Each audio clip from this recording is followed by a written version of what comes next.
everybody, and welcome to Exquisite Nails. For today's video, I will be performing a backfill, and I begin every single backfill with removing gel polish from the nail enhancement using an extra coarse carbide safety bit. So for the purposes of this video, so I don't bore you to death and my time doesn't get crazy, I'm only going to show myself removing gel polish from one finger.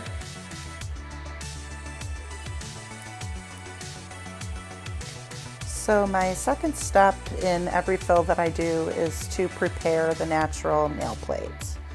I always use a medium carbide bit, diamond bit actually, to do this step. I find that the medium carbides clean the natural nail plate a lot better than a sanding band does, because you can really get into those little grooves and to tuck into areas that are a little harder to reach with a bulkier sanding band. Not only that, it doesn't get hot as fast as a sanding band does, and it also really gives a nice clean cuticle area after the prep work is done. One of the most important things, especially for new nail technicians that are adjusting to using the electric file, is to make sure that you're holding the bit parallel to the surface that you're working on, so you're not creating rings of fire in the nail, which is essentially just damage to the nail.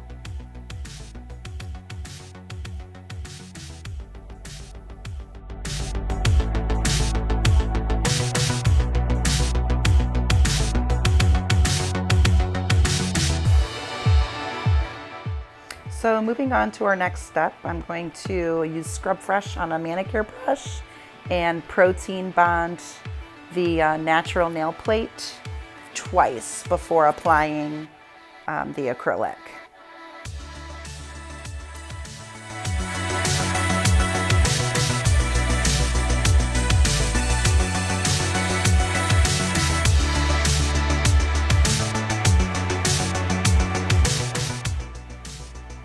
So here I'm going to start applying the product to the area that needs to be filled.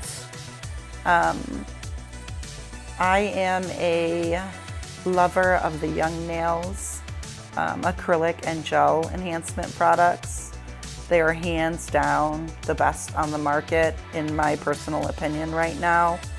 A lot of my clients, I see very little to no lifting. Even my clients that I had previously had issues with lifting using CND. So I made the switch roughly about 3 years ago, and I was so glad that I did.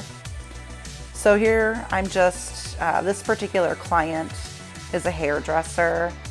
She tends to lose her sidewalls.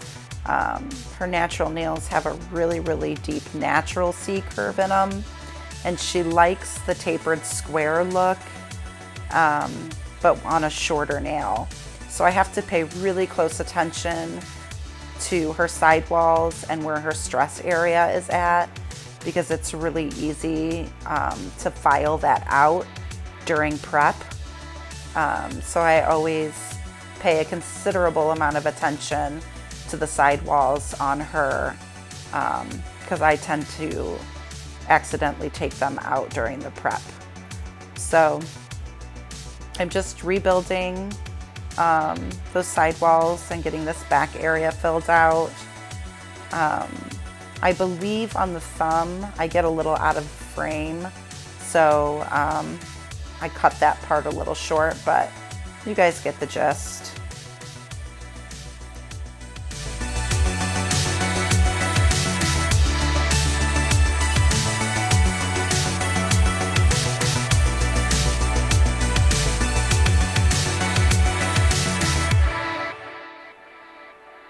So here I'm going back in with that coarse safety bit, just to kind of smooth out the cuticle area and to remove any bulk from the nail.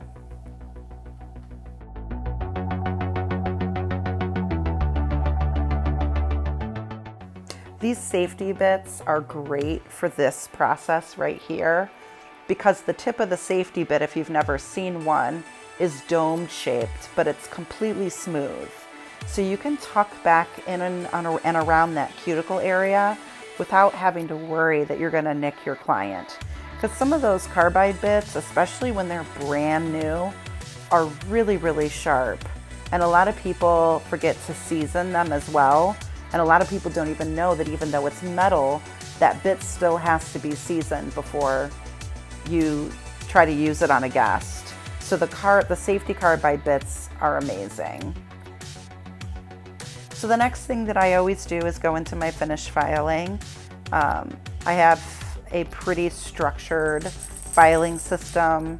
It's basically sidewall, contour over the top of the nail, clean up the free edge, and that's about it.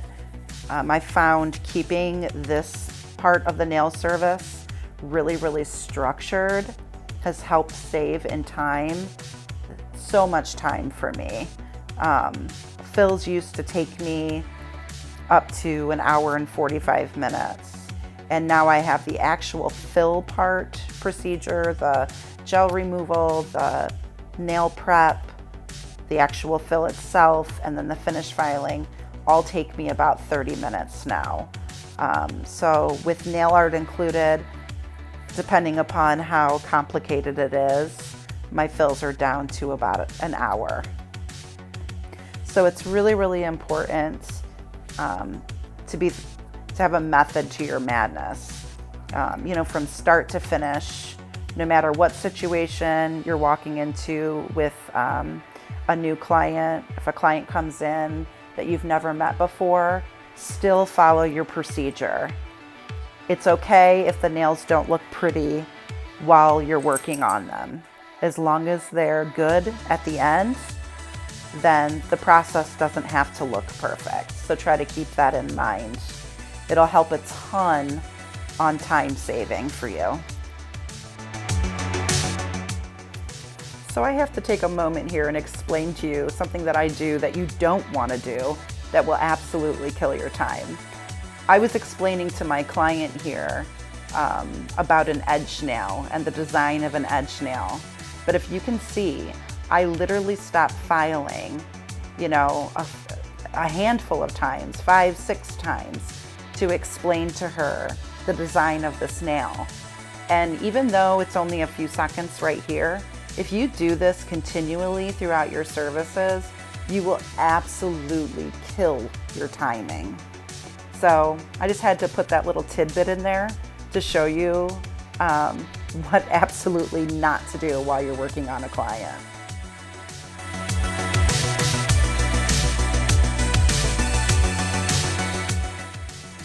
So we're going through just cleaning the nail now, removing all the dust and debris. Once again, I do this with Scrub Fresh and a clean manicure brush. And you're gonna see me prep only 2 nails with the Protein Bond and Finishing Gel by Young Nails. And that's because I'm going to be applying a chrome powder to these 2 nails. And I find it's a lot easier to finish those nails out completely before you start gel polish on the other nails.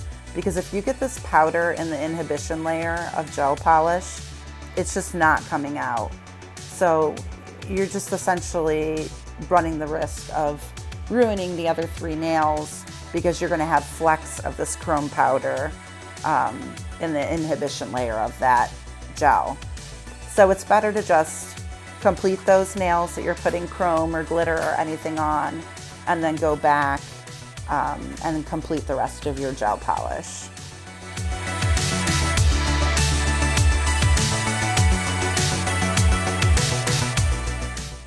So from here on out in the video, I'm just finishing polishing the last 3 nails left.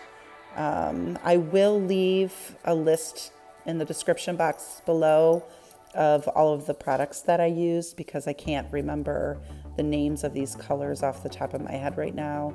I believe this one is Straight Up No Sugar by Go Time by Young Nails, And this middle finger is Chinchilly by Essie in their gel polish line. But like I said, I'm not 100% sure. So I'll go ahead and leave any details down below in the description box. So if you would like to see more nail content by me, feel free to subscribe, hit that like button, and leave a comment below. Thanks for stopping by.